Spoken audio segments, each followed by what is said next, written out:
Eccoci qua ragazzi, salve a tutti, bentornati sul canale e benvenuti in questo nuovo contenuto il giorno dopo Cagliari-Napoli 0-1 di cortissimo muso. Portiamo a casa il risultato e scavalchiamo il Milan che poi deve giocare oggi contro il Torino. È vero che la partita è a San Siro, ma con un Simeone in palla e un Adams che dovrebbe ovviamente affiancarlo,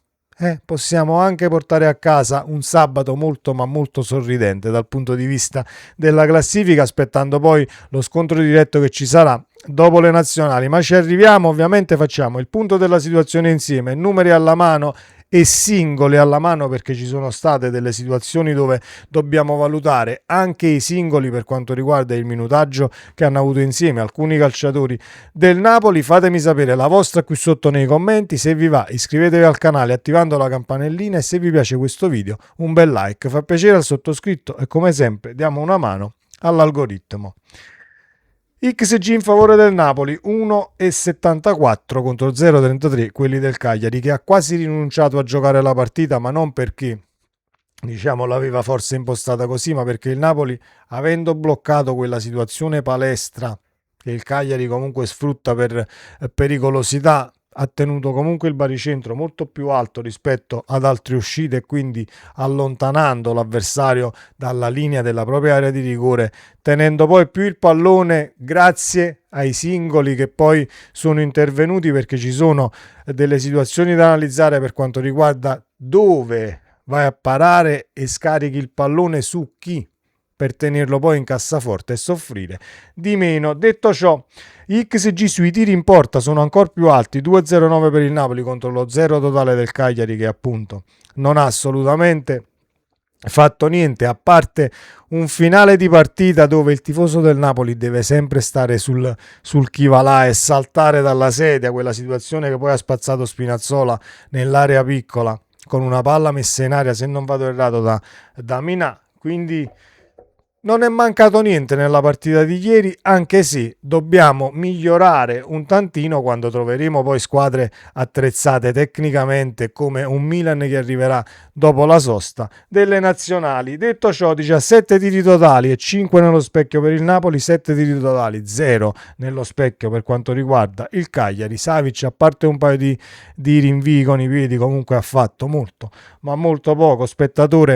Spettatore non pagante, 2 ammonizioni a 2, 16 falli per noi e 12 per il Cagliari, quindi partita che è stata comunque dal punto di vista della situazione nervosa molto maschia, soprattutto il primo tempo, dove forse il gol subito, pronti via, la butti dentro, ha indirizzato la partita sia per quanto riguarda il Napoli sia per quanto riguarda il Cagliari, che forse l'aveva studiata nel mantenere un attimo il risultato in parità per un po' più di tempo. Comunque tra carambola, tra Buongiorno e poi McTominay, che è il più lesto a buttarla dentro, perché Scott quando vede la porta non ce n'è per nessuno, sia in aria e sia dai 20 metri, non ci pensa due volte, tira, scarica e comunque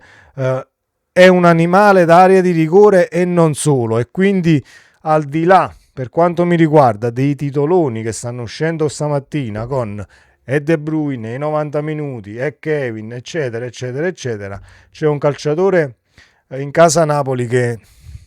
non possiamo assolutamente non schierare, ed è Scott McTominay per quanto mi riguarda, perché per posizionamento in campo, per andarsi a immischiare in tutte le situazioni comunque turbolente, contrasti, palle contese eccetera, è sempre il primo, per poi andare in area di rigore ed essere il più lucido in qualsiasi momento. Se hai una situazione in bilico nell'area piccola, stai sicuro che se c'è McTominay in agguato non puoi assolutamente distrarti. Detto ciò, ma ci arriviamo ai calciatori, ai singoli, andiamo a fare anche non le pagelle ma il commento sulla prestazione di determinati calciatori del Napoli. Tiri dall'area di rigore 8 per il Napoli e 4 per il Cagliari, 9 tiri da fuori area per il Napoli, 3 per il Cagliari, quindi abbiamo anche provato a tirare da fuori area, tant'è vero che probabilmente la situazione di alzarlo Scott, così come con De Bruyne in campo, dovrebbe portare poi ad un Napoli che tira di più da fuori area, perché le squadre di Conte comunque hanno sempre tirato da fuori area, non sono mai state squadre con solo il cross, o squadre con solo la pallata sulla punta, o diciamo squadre senza idee, eccetera eccetera. Quindi alzando la qualità probabilmente il Napoli si sta tirando a lucido per poter calciare, per non usare la stessa parola, anche da fuori. Un palo ovviamente, quello colpito poi sul gol ribadito da McTominay. 3 grandi occasioni a 0 in favore del Napoli, percentuale di passaggi molto alta, 90% con Gilmour che spicca, diciamo, per quanto riguarda le percentuali, se non vado errato 80-84 passaggi con 80 riusciti, sopra il 90%, 92-93. Quindi diciamo che, anche se abbiamo visto, almeno quello che ho visto io, poi mi confermate voi qui sotto nei commenti, qualche errore di troppo in fase di appoggio e in situazioni che comunque un tantino, non voglio dire semplici, ma diciamo senza problemi, abbiamo sbagliato qualche appoggio di troppo, e trovando una squadra avversaria che comunque tecnicamente, dal punto di vista della visione, ne sa qualcosina in più di qualche calciatore del Cagliari, possiamo anche rischiare. Ecco, è solo quello il punto, e non sto qui a fare sempre lo stesso video, che partita noiosa, eccetera eccetera eccetera, anche se sappiamo benissimo cosa ci si può aspettare da una partita del Napoli, ma alzando la qualità in campo comunque porterai a casa qualche risultato in più, come è successo ieri. Come è successo ieri per il semplice fatto che, dal punto di vista dell'11 schierato presenti altri calciatori, andiamo ovviamente sui singoli per quanto riguarda l'eventuale commento. Hai un De Bruyne in campo, hai un McTominay in campo, hai il doppio play, anche se Lobotka a me non è piaciuto tantissimo, ma c'è l'attenuante, l'hai schierato da subito, secondo me va un attimo gestito così come va gestito anche Anghissà, l'abbiamo visto anche nella scorsa partita. Anghissà dal primo, quando rientri da un infortunio, comunque alla prima uscita, dal primo minuto, con l'avversario che comunque ha la tua stessa benzina, tra virgolette, nelle gambe, risulta un po' più complicato, perché devi ritrovare comunque feeling, campo, minutaggio e quant'altro. Spicca McTominay per quanto mi riguarda, poi i titoloni sono tutti quanti o quasi per De Bruyne. Spicca McTominay per la prestazione, per il gol e per, diciamo, l'occupare qualsiasi spazio e qualsiasi contesa. Ti trovi Scott che ti viene a dare una mano e te lo ritrovi poi in area di rigore al limite a dettarti un passaggio, un cross o un filtrante. Ovviamente la prestazione di Kevin De Bruyne non va assolutamente sottovalutata, ed è quella condizione nella quale il Napoli diciamo appoggia il pallone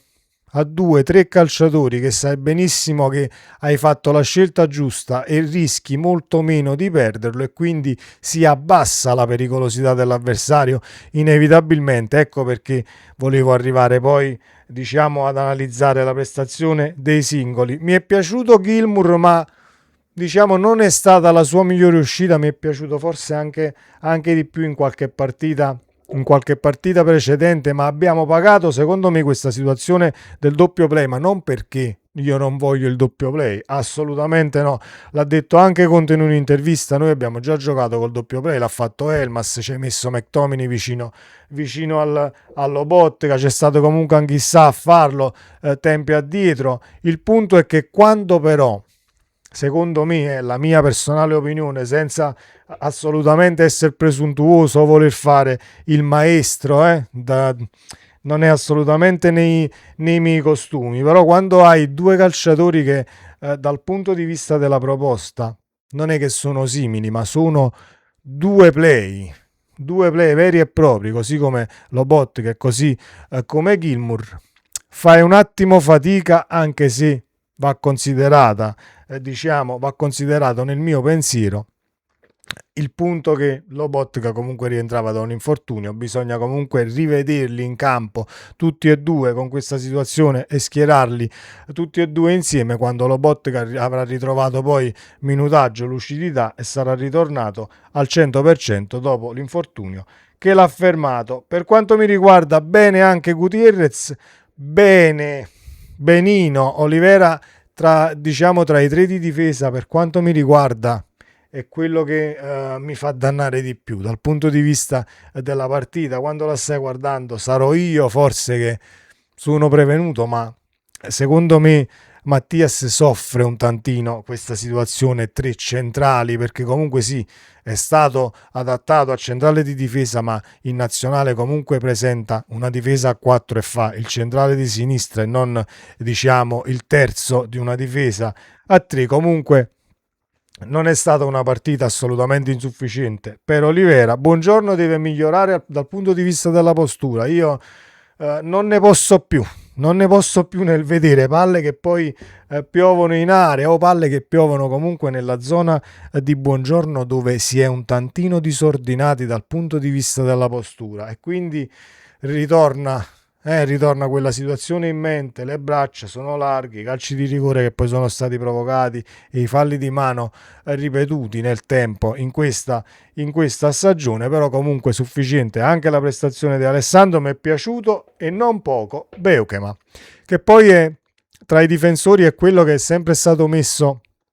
diciamo, sul patibolo, è sempre stato punzecchiato dal punto di vista delle prestazioni, sia dal mister e sia dall'opinione pubblica. A me piace come difensore, è piaciuto ieri, e poi